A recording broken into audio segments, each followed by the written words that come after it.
Hello friends, हमारे channel Arvin technologies में आपका स्वागत है।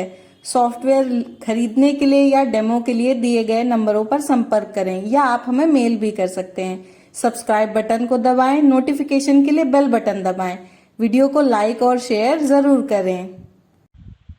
आइए दोस्तों, आज हम जानेंगे कि मार्ग में एक्साइज ड्यूटी को कैसे इम्प्लीमेंट किया जाता है। बट उससे पहले हम जानते हैं कि एक्साइज ड्यूटी क्या होती है। एक्साइज ड्यूटी ये हमारा एक इनडायरेक्ट टैक्स होता है जो हमारे मैन्युफैक्चरर्स या ट्रेडर्स पर लगता है जब भी वो कोई डोमेस्टिक यूज़ के लिए किसी गुड्स को बनाता है।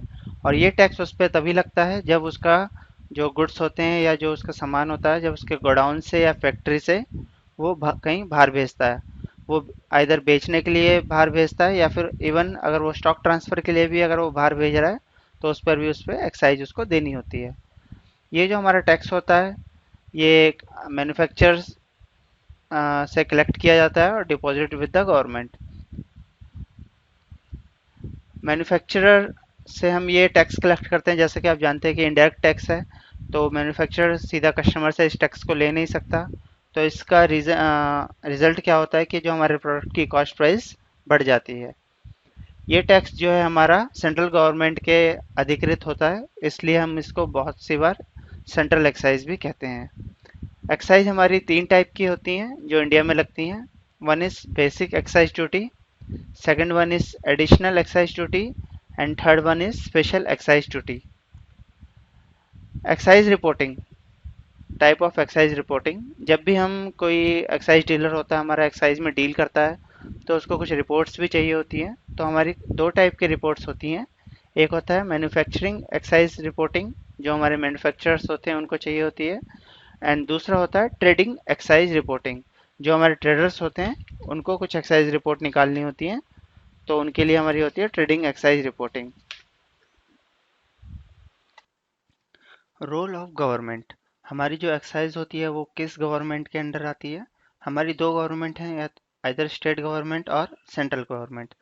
तो जितना भी एग्रीकल्चर प्रोडक्ट है वो हमारा स्टेट गवर्नमेंट, मतलब अगर किसी एग्रीकल्चर प्रोडक्ट के ऊपर कोई एक्साइज लग रही है तो वो स्टेट गवर्नमेंट के अंडर आएगी।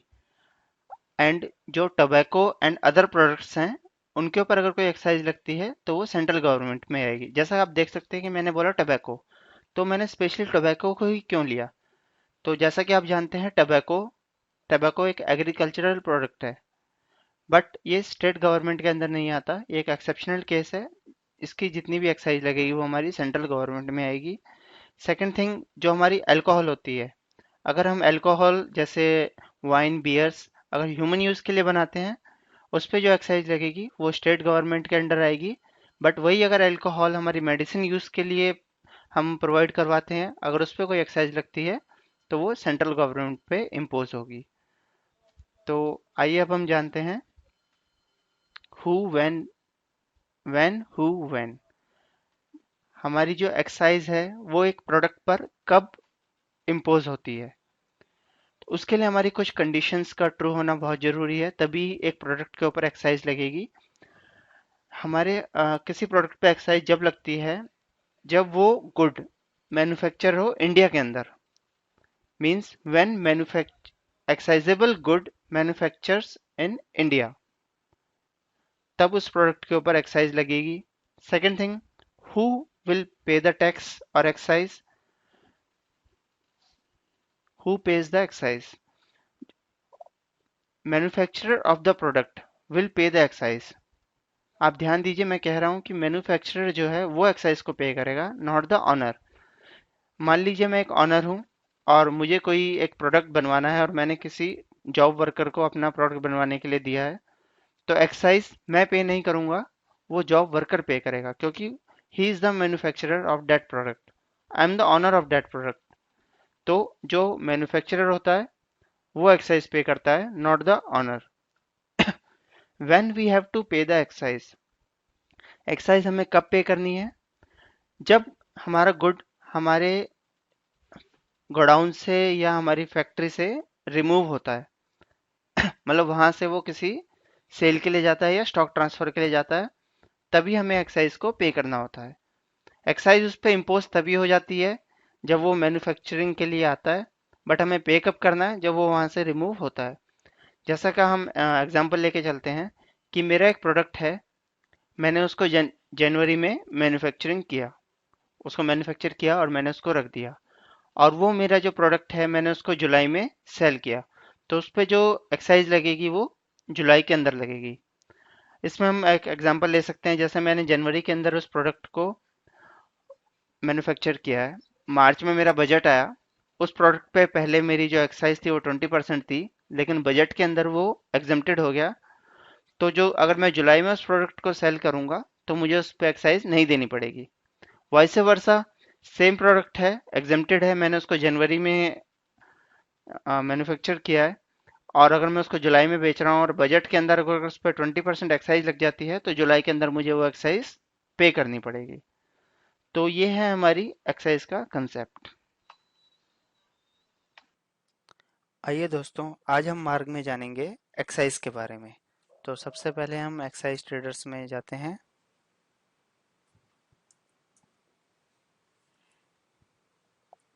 फिर हम मास्टर्स में जाएंगे, मार्क सेटअप, कंट्रोल रूम, और यहाँ हम जाएंगे ट्रेड सैनवेट।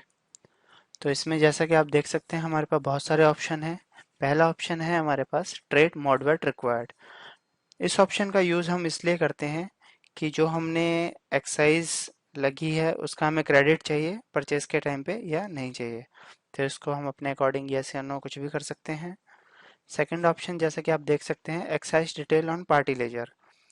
अगर आप चाहते हैं कि हर पार्टी के लेजर पे एक्साइज की डिटेल हर बार पूछे तो आप इसको यस कर सकते हैं, अदरवाइज इसको नो कर सकते हैं। आप जैसे कि आप थर्ड ऑप्शन देख सकते हैं, ask excise detail of party on every bill. इस ऑप्शन से क्या होगा कि एक्साइज डिटेल जब भी हम किसी पार्टी का मैं बिल बनाऊंगा उसको हर बिल पे वो एक्साइज की डिटेल्स को पूछेगा। आप उस ऑप्शन को यस कर देंगे तो हर बिल पे वो पूछेगा, आप वहाँ पर उसको मॉडिफाई कर सकें डिटेल्स को या डाल सकते हैं। तो ये ऑप्शन इसलिए यूज हो सकता है। फोर्थ ऑप्शन है हमारा indicated for repeated reference number. अगर जब हम एक्साइज की बिलिंग करते हैं तो उसमें एक हमारा रेफरेंस नंबर जनरेट होता है, तो ये ऑप्शन हमें इंडिकेट करेगा अगर हम सेम नंबर रिपीट कर रहे हैं। तो अगर आप चाहते हैं हम मुझे इंडिकेट करें तो आप यस या नो कुछ भी कर सकते हैं। Fifth option, different suppliers manufacture allowed. ज़्यादातर क्या होता है कि हमारा एक प्रोडक्ट होता है, एक पर्टिकुलर सप्लायर या मैन्युफैक्चर से हम परचेज करते हैं। अगर हम चाहते हैं कि ये प्रोडक्ट मेरा किसी दूसरे सप्लायर या मैन्युफैक्चर से आ रहा है और मैं उसको अलाउड करना चाहता हूँ, तो इसे भी मैं अपने अकॉर्डिंग यस या नो कुछ भी कर सकता हूँ। सिक्स्थ ऑप्शन है मेरा परचेज वर्सेस सेल्स बाउंडेशन। इस ऑप्शन को हम यूज़ करते हैं अगर मैं चाहता हूँ कि मेरा सेल और जो परचेज के बीच में अगर मुझे कुछ बाउंडेशंस देनी है तो उसके लिए मैं इस ऑप्शन को यूज़ करता हूँ। सेवंथ ऑप्शन, बिल नेम और selected item name in all report. इस ऑप्शन को मैं डिफरेंट आइटम नेम्स के रिपोर्ट को देखने के लिए यूज़ करता हूँ। तो इसी तरीके से मेरे पास बहुत सारे ऑप्शन हैं जिनको मैं अपने अकॉर्डिंग यस या नो कर सकता हूँ। जैसे मेरा रेफरेंस या batch number automatic on purchase, अगर मैं चाहता हूँ कि ऑटोमेटिक जनरेट ना हो, मैं मैनुअली डालना चाहता हूँ तो इसको नो कर सकता हूँ।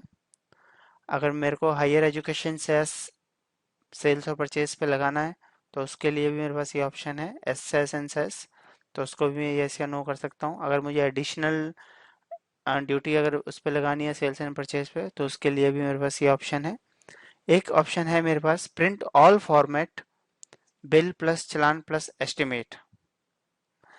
इसके लिए जो हमारा एक्साइज वाला फॉर्मेट होता है उसके लिए हम इसको यस करते हैं, क्योंकि मुझे वहाँ पर सप्लायर, पार्टी, सप्लायर और अगर मैन्युफैक्चर, अगर मुझे तीनों की डिटेल एक साथ देनी है तो उसके लिए मैं उसको वाई करूँगा। जैसे आप देख सकते हैं कि वाई मीन्स पार्टी जो हमारे चालान में आ जाता है, सप्लायर की डिटेल जो हम एस्टिमेट में बनाते हैं मैन्युफैक्चर। तो अगर मैं इसको वाई करता हूँ तो मेरी बिल के अंदर फुल डिटेल आ जाती है।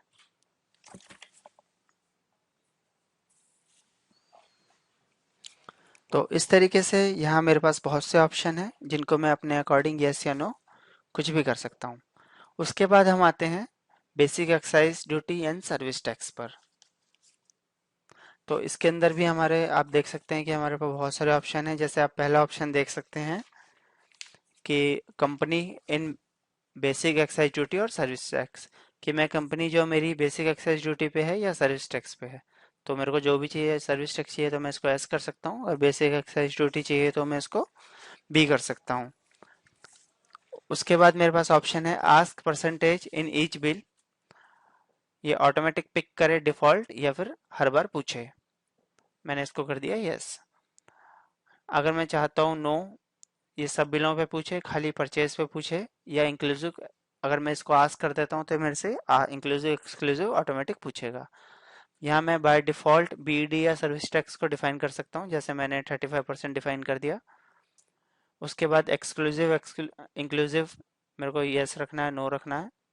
अगर मेरा एक्साइज जो है एमआरपी से चलता है, जैसे एमआरपी माइनस 35% होता है, तो यहाँ मैं एमआरपी माइनस जो मेरी पर्टिकुलर परसेंटेज है वो डाल सकता हूँ, तो ऑटोमेटिक ये एमआरपी से पिक कर लेगा। तो इसी तरीके से मेरे बहुत सारे ऑप्शन है। मेरे को एजुकेशन सेस की डिफ़ॉल्ट परसेंटेज सेट करनी है। एडिशनल ड्यूटी अगर मुझे चाहिए परचेज में तो मैं इसको यस कर सकता हूँ। सेस एस सेस मुझे राउंड ऑफ में चाहिए तो उसको मैं यस या नो कर सकता हूँ। तो इस तरीके से मुझे जो भी ऑप्शन चाहिए उनको मैं यस या नो अपने अकॉर्डिंग कर सकता हूँ। तो ये सब सेटिंग करने के बाद हम सबसे पहले ट्रांजैक्शन में जाते हैं, परचेज बिल में जाते हैं, या फिर मैं आपको दिखाता हूँ जैसे हम किसी कोई एक न्यू लेजर क्रिएट करते हैं। जैसे मैंने यहाँ एक लेजर क्रिएट किया, सचिन पीवीटी एलटीडी, ये मेरा एक सप्लायर है। मैंने उसकी फुल डिटेल्स यहाँ फिल की। उसके बाद जैसे ही मैं इसको सेव करता हूँ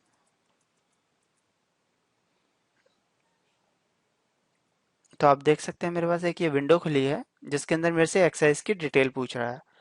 तो इसमें सबसे पहले आप ऑप्शन देख सकते हैं ईसीसी कोड। ईसीसी कोड होता है मेरा excise control code of the party. ये हर पार्टी का अपना एक इंडिविजुअल कोड होता है, उसमें हम डाल सकते हैं। उसके बाद उस पार्टी का एक्साइज रजिस्ट्रेशन नंबर, वो कोई भी हो सकता है, तो एक्साइज रजिस्ट्रेशन नंबर मैंने डाल दिया। उसके बाद इस पार्टी की रेंज क्या है, किस रेंज तक इस पार्टी है, तो इसके अंदर हम पार्टी की रेंज डाल देते हैं, जो कोई भी एक्स वाई जेड कुछ भी हो सकता है। पार्टी की डिवीज़न क्या है, तो मैं यहाँ पे डिवीज़न डाल देता हूँ। उसका कमिश्नरेट, कौन सा एरिया का कमिश्नरेट पड़ता है, तो यहाँ मैं कमिश्नरेट डाल देता हूँ। और उसका पैन कार्ड नंबर, तो यहाँ मैं उसका पार्टी का पैन कार्ड नंबर डाल देता हूँ। तो इस तरीके से मैं एक्साइज की डिटेल डाल देता हूँ। इसके बाद जब मैं उसको परचेज के लिए आता हूँ,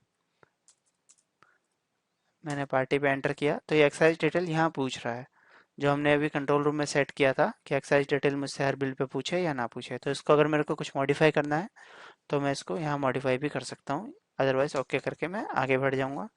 यहाँ मैं बिल नंबर डालता हूँ, डेट डाली मैंने, वाउचर नंबर, मुझे पार्टी सेनवेट जो है रिसीव चाहिए या नहीं चाहिए, तो इसको मैं यस करके आगे बढ़ते हैं। मेरा कौन सा स्टोर में मैं परचेज करने जा रहा हूँ, टाइप मेरी क्या है, सेंट्रल है, स्टॉक ट्रांसफ़र है, एग्जेम्प्टेड है, इंपोर्ट है, तो अपने अकॉर्डिंग मैं कुछ भी ले सकता हूँ यहाँ पे।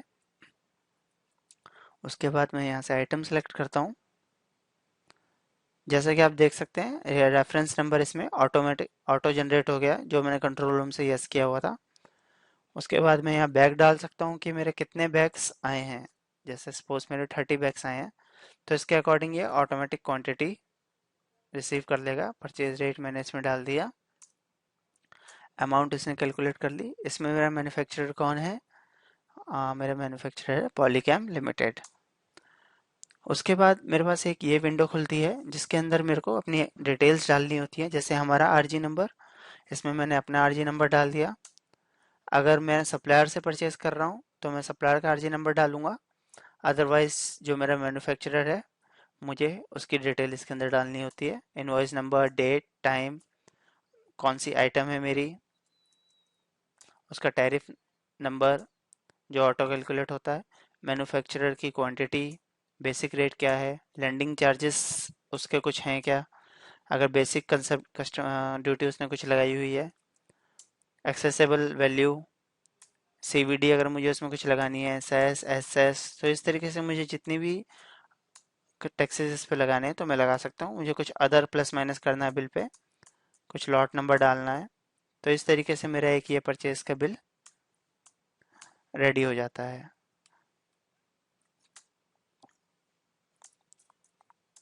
अब जैसा कि आप देख सकते हैं मैंने एक ये आइटम ली थी, इसको मैं मॉडिफाई करता हूँ।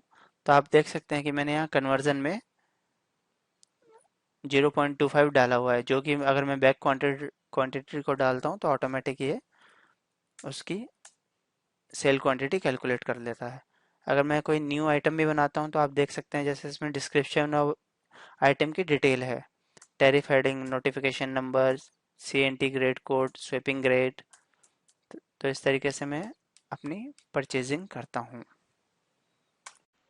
आइए दोस्तों, आज हम जानते हैं कि एक्साइज ट्रेड में सेल बिल कैसे बनाया जाता है। तो सबसे पहले हम ट्रांजैक्शन में आएंगे, सेल बिल, बिल, और यहाँ से हम कोई भी सीरीज सेलेक्ट कर सकते हैं। जैसे हम अपनी मल्टीपल सीरीज बना सकते हैं, हमने यहाँ सीरीज बनाई हुई है, एक हेड ऑफिस, एक ब्रांच ऑफिस। उसके बाद मैं अपनी पार्टी सेलेक्ट करता हूँ कि मैं सेल किसको कर रहा हूँ। उसके बाद ये मेरी पार्टी की एक्साइज डिटेल दिखाता है। अगर मुझे कुछ मॉडिफाई करना हो तो मैं ऑन द स्पॉट इसको मॉडिफाई भी कर सकता हूँ। पार्टी का बिल नंबर, मैंने वाउचर नंबर ऑन किया हुआ है तो यहाँ एक वाउचर नंबर ऑटो आ जाता है। मुझे बिल के ऊपर सैनवेट चाहिए कि नहीं, क्रेडिट वेट सैनवेट मुझे चाहिए, CVD चाहिए या नहीं चाहिए, तो मैं इसको यस कर देता हूँ। कौन से स्टोर से मैं बिलिंग चाहता हूँ, यहाँ में स्टोर की लिस्ट खुल जाती है, तो मैं स्टोर सेलेक्ट कर लेता हूँ। टाइप में मेरे को सेंट्रल है, लोकल है, जो भी है मैं सेलेक्ट कर सकता हूँ। क्या आइटम मैं सेलेक्ट सेल करने जा रहा हूँ, वो आइटम मैंने यहाँ से ली। उसके बाद मैं इसको सेव करता हूँ। तो यहाँ पे बिल डिटेल अगर मुझे जो भी डालनी है, form 8, form, order number, order date, transport, certificate number, तो मुझे जो भी डालना है अपने रिमार्क डाल के मैं इसको सेव कर देता हूँ। तो इस तरीके से मैं एक्साइज के अंदर सेल कर देता हूँ। आइए अब देखते हैं कुछ एक्साइज के अंदर हमारी कुछ रिपोर्ट्स होती हैं, तो हम रिपोर्ट्स किस तरीके से निकालते हैं। तो सबसे पहले तो हमें रिपोर्ट्स को ऑन करना होगा यहाँ पर।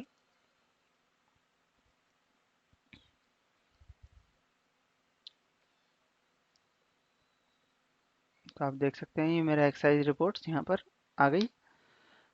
इस पर मैं एंटर मारता हूँ तो ये मेरी कुछ एक्साइज की रिपोर्ट्स होती हैं। Form ER1, RG1, stock register schedule you के लिए, cell book with excise, RG23A part 1, part 2, RG23C part 1, ये मेरी कुछ एक्साइज की रिपोर्ट्स हैं। रिजेक्शन मेमो अगर मुझे निकालनी है, फॉर्म R1 अगर मुझे निकालना है, जो मेरा परचेज होता है मंथली मुझे निकालना होता है, तो यहाँ से मैं प्रोडक्ट सेलेक्ट कर सकता हूँ। उसके बाद मुझे डेट पूछेगा, फॉर्मेट मुझे क्या चाहिए, टैरिफ वाइज चाहिए, यूनिट वाइज, प्रोडक्ट वाइज, या group wise, category wise, commodity wise.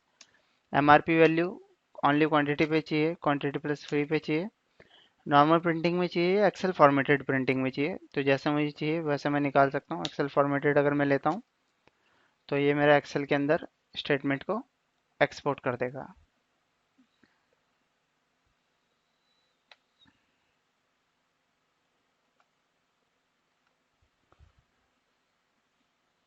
तो आप देख सकते हैं कि मेरा एक एक्सेल यहाँ जनरेट हो गया। इसके अंदर ये मेरा फॉर्म RG आ गया। इसके अंदर मुझे जो भी चीज़ें चाहिए होती हैं, मेरा packing, opening, manufacturing, receive, sale quantity, closing quantity, तो इस तरीके से मैं यहाँ से मुझे जो भी रिपोर्ट चाहिए मैं निकाल सकता हूँ।